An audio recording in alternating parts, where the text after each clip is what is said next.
que estamos muy contentos, muy felices porque está con nosotros una persona que nos bancó siempre, además de ser un gran científico.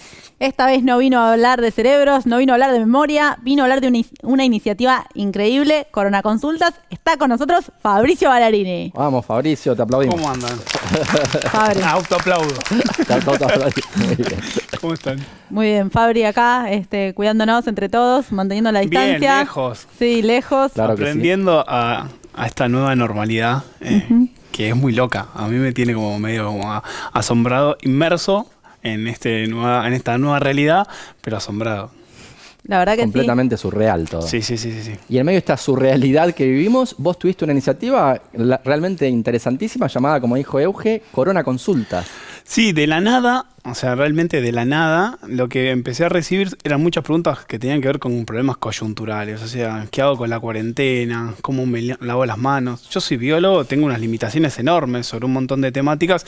Entonces me pasaba mucho tiempo buscando esas preguntas y tratando de responder a familiares, amigos o en redes sociales. Entonces tiré un tweet así de la nada y dije, che, ¿quién se copa en armar una cuenta colaborativa para ayudar a responder estas preguntas?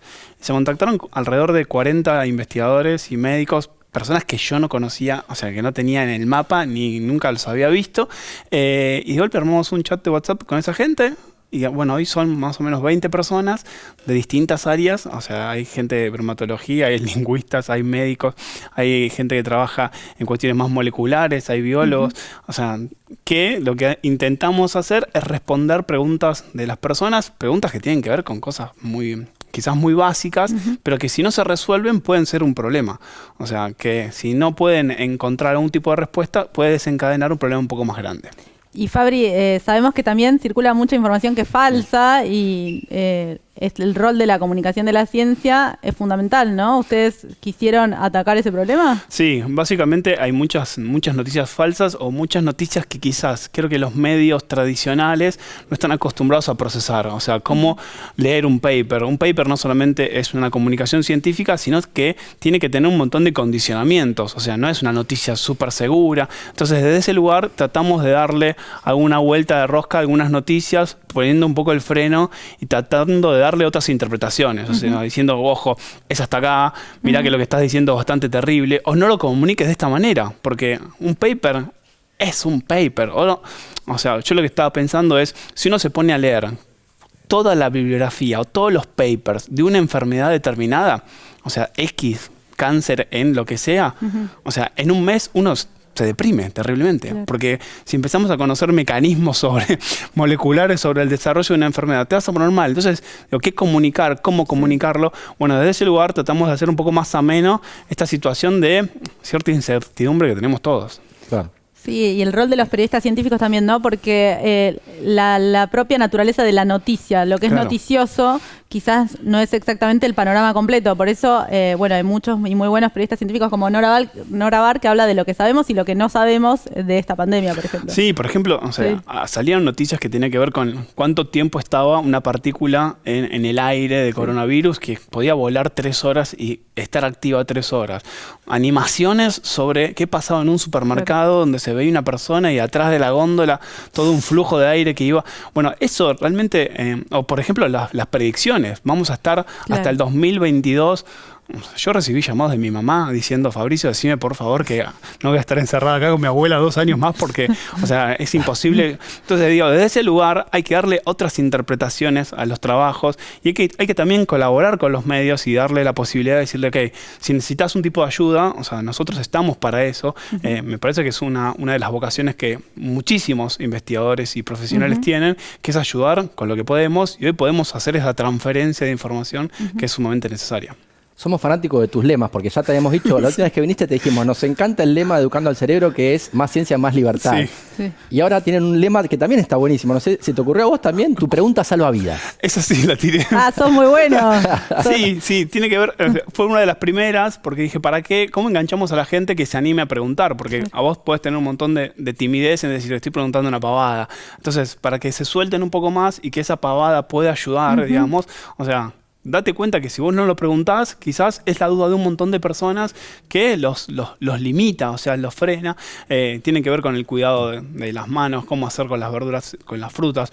hasta la simpleza de salir a la vereda y qué hacer con el perro, con las mascotas. O sea, esas preguntas que quizás no te animás, quizás complican a tu entorno y a la comunidad. Así que sí, con esas pequeñas respuestas salvas vidas. Tu pregunta salva vidas, la verdad que es un buen lema y también tiene que ver con que si uno pregunta a Google o a cualquier búsqueda en Internet, siempre va a encontrar las respuestas para lo que estás buscando. En cambio, el hecho de preguntar a una comunidad de personas que están todo el tiempo chequeándose la información y donde ocurre una revisión entre pares, hace que no... Porque si no, uno siempre encuentra la respuesta o un paper quizás prepublicado en algún lado del mundo que confirma lo que vos pensás y se realiza lo del sesgo de confirmación y eso no es información. Absolutamente. Nosotros lo que sucede es que primero que no nos conocemos y estamos de modo virtual y que todos vinimos de distintos lugares. Entonces se vuelven, o sea... Cuando decís nosotros son los que crearon el grupo que responde las preguntas. De coronavirus, de coronaconsultas, son personas que nunca interactuamos de ninguna otra forma que en ese chat de WhatsApp. Entonces, desde ese lugar, cada uno tiene como visiones completamente distintas y a veces de una misma pregunta salen muchas versiones y tenemos que ponernos a leer un montón de papers porque la mayoría de las cosas son nuevas. Así que desde el lado científico también es un alimento a tener como una especie de seminario o puesta a punto en común de publicaciones y estar actualizado todo el tiempo porque salen notas y publicaciones, o sea, como nunca en la historia de la humanidad. Claro. Bueno, y el éxito de la iniciativa tiene que ver también con la cantidad de seguidores que consiguieron en poco tiempo, casi 20.000. ¿Podemos ver algunas de las preguntas que se hicieron y las respuestas que dieron? Por ejemplo, esa noticia que tenía que ver con la vitamina D, que fue hace 15 días atrás o 3 semanas atrás, o sea, estábamos seguros porque los resultados que había no tenían ningún vínculo entre la vitamina D y el coronavirus. Bueno, hace 2 o 3 días atrás salió una publicación que dice podría haber un tipo... Entonces, toda esa información tenemos que también adaptarnos como sociedad a ver que la ciencia siempre se va modificando y que lo que te dicen en un primer momento te lo pueden modificar y no está mal, digamos. Es una necesidad de ir avanzando. Entonces, por eso nosotros nos tenemos que tener como muy activos en decir, bueno, el uso del barbijo. O sea, en un momento no se podía, no estaba, no sé, bien visto, no se recomendaba. Después sí, después el tapaboca. Entonces, digo, tenemos que también como sociedad y como ciudadanos vernos como más flexibles, en decir, bueno, quizás de una semana para la otra las cosas cambian y tenemos que adaptarnos. ¿Y estar en Twitter y en dónde más? Estamos en Twitter, en Instagram y una de las personas que participa trabaja en programación, así que hizo una página web que es www.coronaconsultas.com.ar. Así que todas estas cosas, por ejemplo el de la lavandina, ¿para qué sirve? ¿Para qué no sirve? Yo descubrí algo fundamental con la lavandina que, o sea, lo descubrí con Corona Consultas, que es que la lavandina no dura un montón de tiempo, el agua con lavandina no dura un montón de tiempo. Yo la preparaba en baldes gigantes y la iba... me sentí un vivo bárbaro, que preparo mucho y la voy usando. En realidad la lavandina va decayendo su acción, o sea, entre los 20 minutos y el día es un máximo rango de poder de desinfección. Bueno, descubrí que esa Corona Consulta se estaba haciendo todo mal. ¿Cuáles son las consultas más comunes? ¿Qué aprendiste vos en tu experiencia personal sobre Está bueno, cómo comunicar? Andy, porque fue cambiando. O sea, al principio tenía que ver con la cuarentena. O sea, la gente no entendía, yo tampoco. O sea, me costaba mucho entender el concepto de cuarentena. Nunca estuvimos en cuarentena. No. Por lo cual, ¿por qué voy a estar en cuarentena yo? Si viene un familiar de afuera, ¿qué hago? Bueno, después pasó a hacer la desinfección. Cuando toda la gente ya entendía la cuarentena, pasamos a cómo desinfectar los productos. Después pasó a hacer el barbijo, ¿sí? Que el barbijo sí, barbijo no, hasta que, bueno, ahora todo el mundo adoptó el tapaboca.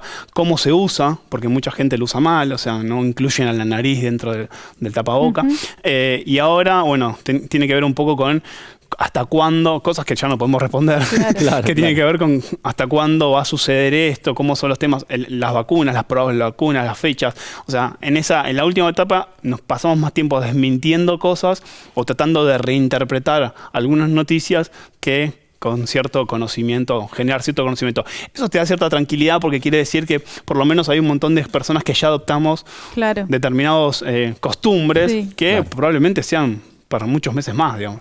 Pero qué importante eso de también vivir y aprender de la incerteza, ¿no? O sea, y aprender de las probabilidades de las cosas. A veces en ciencia no se sabe si algo sí o no, pero se sabe algo con una probabilidad y con una incerteza. Eso también es algo que creo que va a cambiar a partir de ahora. No sé si también es importante desde Corona Consultas, yo sé que lo hacen, esto no lo sabemos. Sí. Pero podemos por lo menos saber cuánto no lo sabemos. Tal cual, sí, y no es menor, digamos, saber que sabemos poco o sabemos mucho. Me parece que una de las cosas que nos altera a todos, me parece a mí y a todas las personas que estamos en el planeta, es que de golpe nos dimos cuenta que éramos vulnerables. O sea, y antes también éramos igual de vulnerables, pero no nos damos cuenta. Entonces, de golpe todos nos pusimos a pensar en la misma vulnerabilidad y eso nos da esa incertidumbre enorme de no saber muchísimas cosas, pero en realidad tampoco sabíamos mucho acerca del mundo. Así que digo, es un buen ejercicio para la ciencia y yo creo, o sea, realmente creo que si bien el daño es muy grande, pero va a generar muchísimos cambios profundos en el medio ambiente, en las cuestiones temáticas de ciencia. También generó muchísima interacción social, mucha empatía, o sea, hay gente que colabora con otras personas. Empezamos a ver a nuestros vecinos, empezamos a ver caras que antes no veíamos, empezamos a tener actividades que antes no hacíamos. O sea, para mí es como una especie de colador que te quedaste con lo primordial. O sea, esta situación te hace quedar con lo importante. Hay un montón de cosas que te sobraban en la vida y que hoy las puedes descartar. Hoy puedo vivir con menos cosas y me doy cuenta que lo importante es lo que necesito. Fabri, un orgullo tenerte. Sabés que te sentimos parte de la casa. Última pregunta, ¿cómo si alguien tiene una duda, cómo puedo hacer? En Twitter, sí. ¡coronavirus! Lo único que tiene que hacer, bueno, gracias por la invitación.